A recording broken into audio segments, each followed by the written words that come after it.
I got really fascinated by the work of Einstein and in particular his thought experiments. I decided that I wanted to go to school that he went to. And that's what took me to Zurich, really. And that's how it happened. Today, I'm talking to mathematician, innovator, inventor, entrepreneur, Philippe Kahn. He changed the world on June 11th, 1997 at 1421 when he created the first photo taken by a mobile phone with a picture of his new baby, Sophie. Today, he's the founder and CEO of Full Power, an AI-powered algorithm company that focuses on biosensing, which translated into simple terms means measuring and understanding things like sleep. Philippe lives in Santa Cruz, a wonderful surfing, sailing university town on Monterey Bay in California. And we're going to talk about his story, how ETH made a difference in his life, and why it's still important to him today. I'm Susan Kish, host of the We Are ETH podcast, telling the story of the alumni and friends of the ETH Zurich, the Swiss Federal Institute of Technology based in Zurich. ETH regularly ranks amongst the top universities in the world with cutting-edge research, science, and people. The people who were there, the people who are there, and the people who will be there. These are their stories. Philippe, welcome and good afternoon. Well, thank you for having me.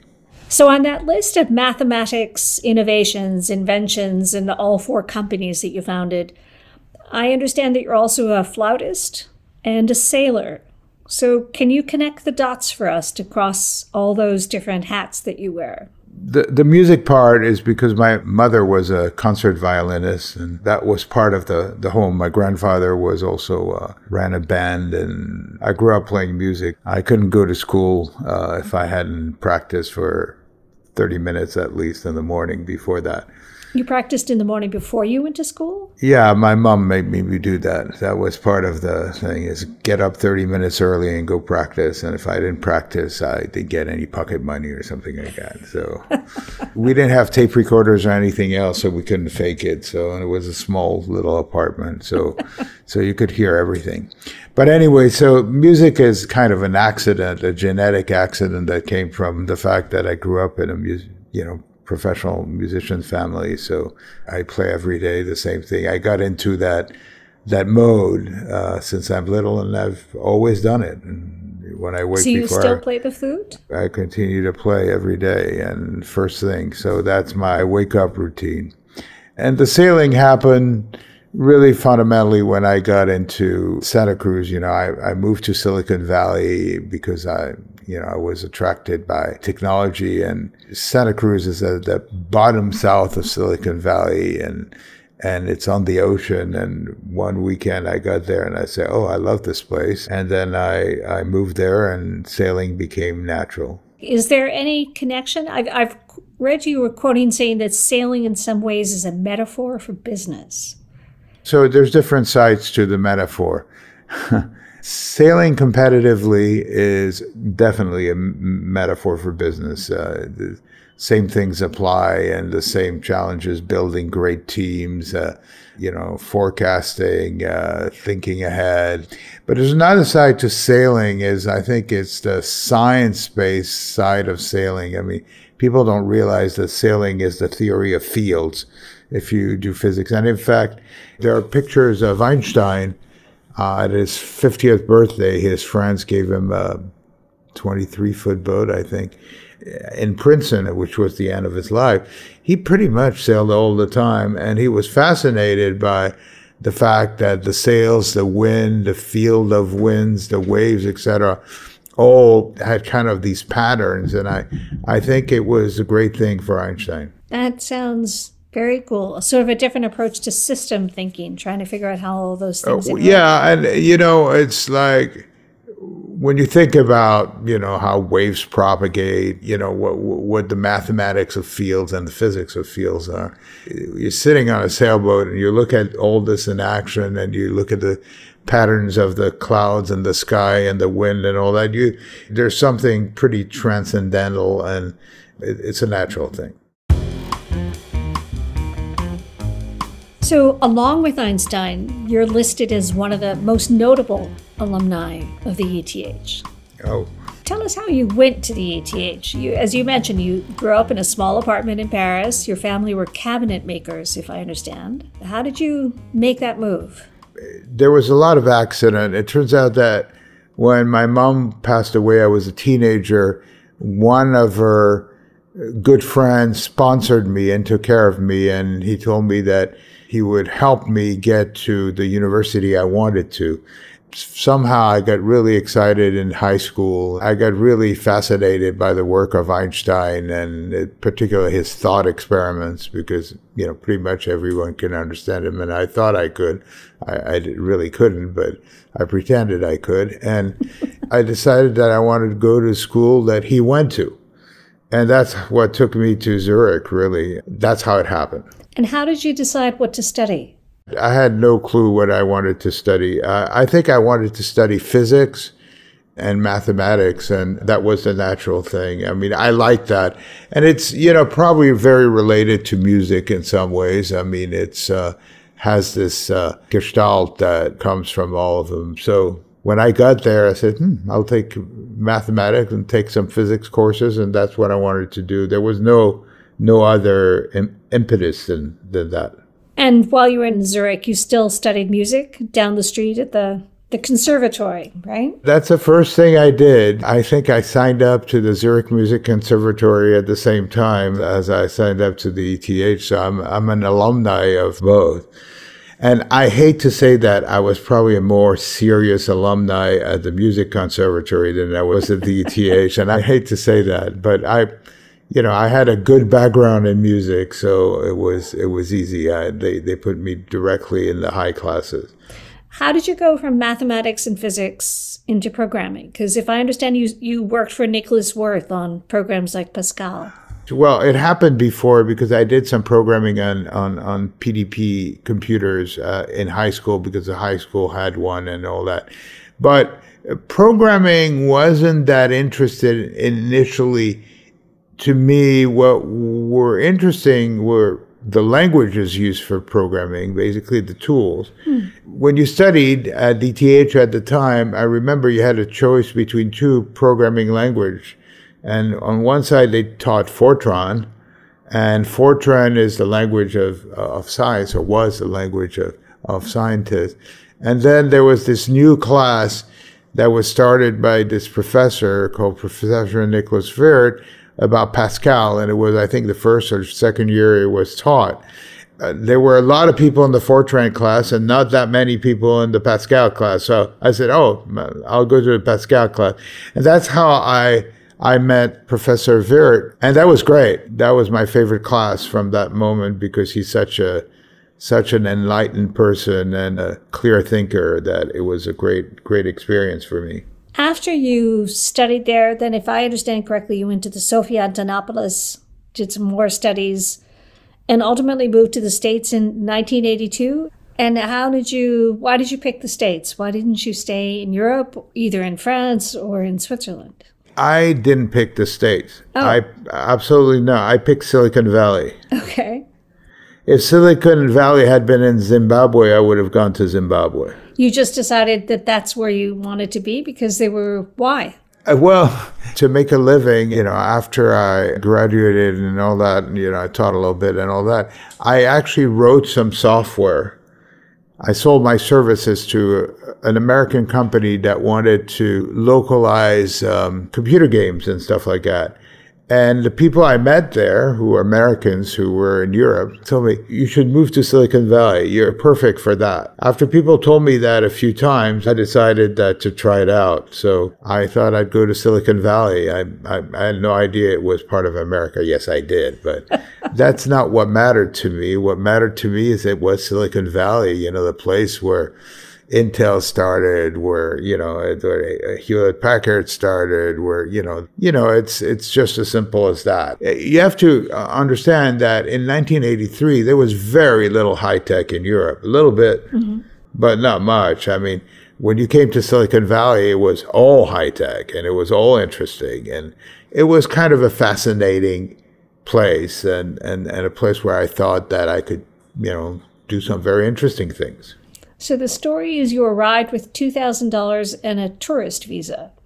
It's the reality. Yes, I came in as a tourist. I didn't have a green card, and I didn't have much money. So when I got to the States, I got a bedroom on top of a garage, actually, on Stevens Creek Boulevard, which is where all the car dealers are. And next to it was one of the first computer stores. And as I was interviewing and looking for a job, I went into a computer store and I said, "Can I do anything for you?"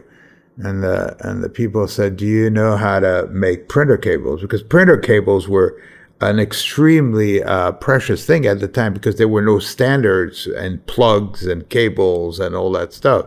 And of course, I had no idea how to make a printer cable, but I said, absolutely, I can make printer cable. So I started making printer cables, and my printer cables were pretty good. And so I made printer cables and I sold them for about $35 at the time, $35, and they resell them for probably 100 and more. And actually, they had such success with these printer cables that eventually I hired 2 people to work for me and make the printer cable. So how did you get interested in working with software and hardware? I mean, did that come from your time at the ETH, or was that just something you always did? In the early days, you kind of had to figure out both, because there were no standards like you buy something and you buy something else, you plug them in and it works. Things didn't work that way. And so you had to figure out how to build drivers, modify drivers, and figure out hardware, etc. And so that was a big piece of what we had to do. So it was completely a natural thing. You know, the first computers didn't have standardized protocols that allowed you to go in a store, says, I want a printer, I want a computer, and I want whatever, a microphone, and I want it to all work together. Well, yeah, you could go and buy them, but then you had to do a little bit of work. That changed, you know. That's one of the big things that Apple did, you know. When you bought a Macintosh, actually, more than an Apple II, the Apple II had the same problem. When you bought a Macintosh, that was a big thing, is everything worked together. And Apple, you know, did a great service at getting people to understand that the better user experience is to have, you know, a system of devices that had enough standard interfaces so that they would work together. So then you started Borland, where you went face-to-face with companies like Oracle and Microsoft. And then you founded Starfish, and then you founded Lightsurf, and now you've founded Full Power. So can you tell the story of what was the problem you were trying to solve with Full Power? How did you get interested in biosensing and sleep?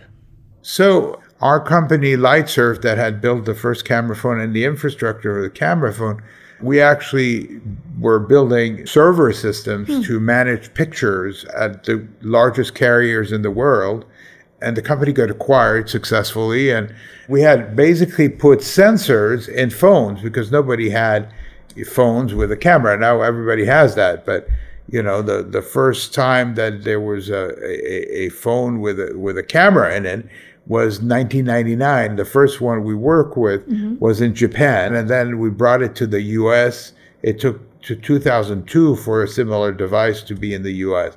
And so we were involved in that. But fundamentally, the idea is that we put a sensor in the phone. And those were the first sensors in phones, because now there are zillions of sensors in phones. You know, there are GPS sensors, there are accelerometers, and all. And then we started thinking, you know, what else can we do with sensing? Because the idea of making a more intelligent machine, in order to have intelligence, you have to have some form of sensing. And so the sensorial world is very important to that. So we decided to figure out, can we understand the big mysterious thing, such as sleep? Because you start thinking about your life, and a third of your life is sleep. And we looked at the science of sleep, and we felt like, wow, it's just mostly opinions. People will tell you, you should sleep, blah, blah. You should sleep in a very quiet room with complete darkness and all that. We started looking at that and said, well, we looked at the literature and what people thought about sleep 200, 300 years ago. We figured that a lot of the opinions on sleep came at the time of the Industrial Revolution, just like 3 square meals where they wanted people to have a breakfast, a lunch, and a dinner, so that people in factories for a long time and have them do stuff. And at the same time says, well, if they can sleep that amount of time in a compressed way, that's great, and we'll have more productive factories. And that's part of the Industrial Revolution and a lot of the stuff that happened. So we started getting interested, and we started thinking about what technology can we develop to understand sleep better. We started looking at different forms of sensing on wrists, like a wearable, and we did work on wearables. And then we realized that most people didn't want to wear a wearable that was intrusive while they were sleeping. And we needed to create some invisible system that was very accurate, that would be commensurate with what was the gold standard in sleep, which is polysomnography. And we did that. We basically used AI modeling methodologies and built a system to do that. And it's been very, very gratifying because it's not only a business, but it's also, I think, a way to help improve people's lives and understanding the great mystery of sleep. Sleep is like this mysterious ocean. You just see the surface, but you never see the depth of it and the creatures that lie into it. So we're trying to break through these mysteries, understand them, and create practical solutions that will improve everyone's lives. So I also understand that sleeping connected with the time that you were a sailor, where you had to take really short periods of sleep and probably make those as efficient as possible. The kind of sailing I got into at one point was, only 1 or 2 people and trying to get across oceans for several days. You get very sleep deprived, and sleep becomes one of your most precious commodities. So initially, when I started doing that about 20 years ago, I started to work on optimizing for sleep deprivation, because when you cross oceans like that in a shorthanded way, a lot of times you never get to sleep more than 25 minutes at a time. Good heavens. But there are ways to manage that, and the ways you manage that is to use an approach called polyphasic sleep and actually time those naps. It turns out that it's better sometimes to sleep 22 and a half minutes than to sleep 35 minutes or an hour.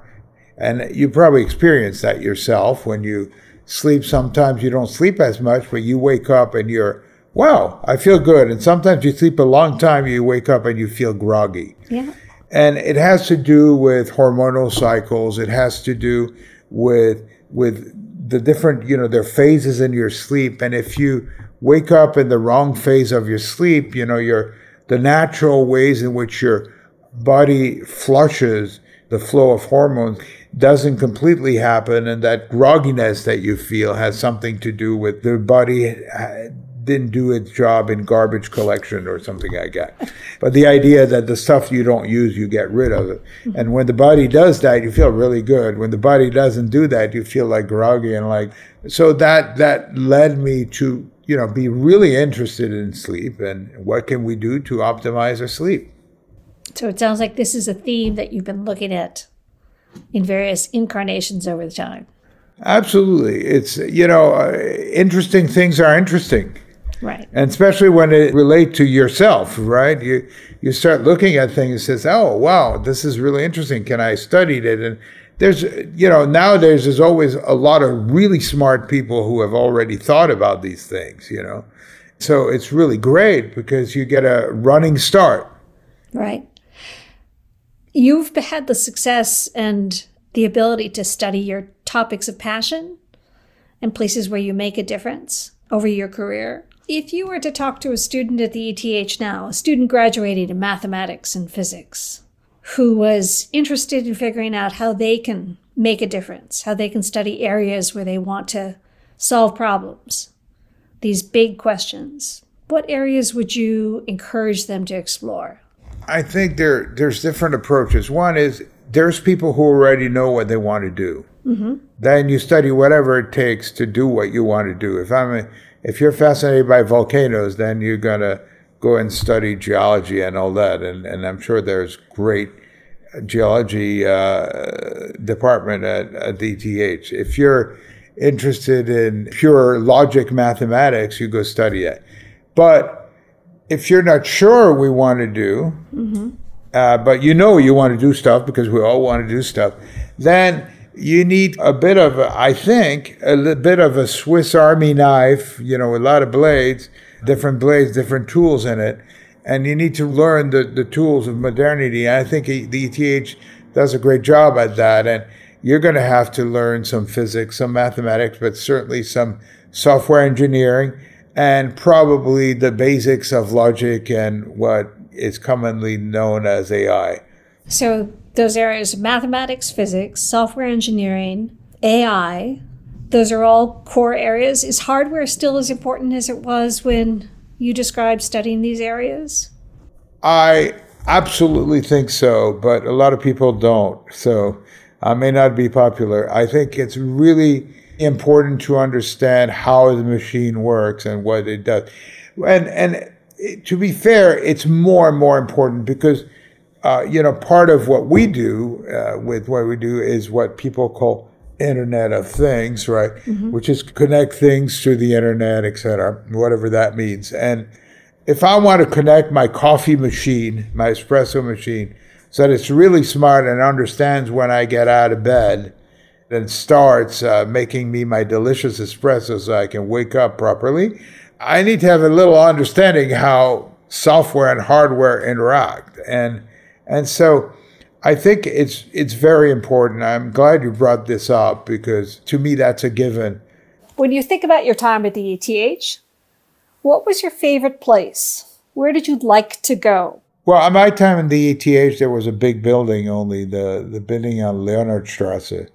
So my favorite thing was the library, actually, because that's the first time they automated the library. It was a lot of fun. You could go on the terminals and then you type in the name of the book and the book would come through a conveyor. It was a lot of fun. Oh, that's very cool. When you think back to your time at ETH, what difference did that make for you? I think that the main role for me was the ongoing contact that I had with Professor Wirth. I stayed in contact with him. I built a business around the work he did when he built the first Pascal compiler, and it became very successful. And I stayed in contact with him. And in fact, I talked to him about 6 months ago. He was a big influence in certainly my thinking and as a role model, as a very enlightened person. And so I think that's really, for me, been the most important part of my direct connection with ETH and that continued and productive connection over time. I'm Susan Kish, host of the We Are ETH series. Please subscribe to this podcast and join us wherever you listen. And if you have a chance, give us a good rating on Spotify and Apple if you enjoyed today's conversation. I'd like to close by saying thank you to our producers at the ETH Circle and Ellie Media GmbH. And thank you, our listeners, for joining us today.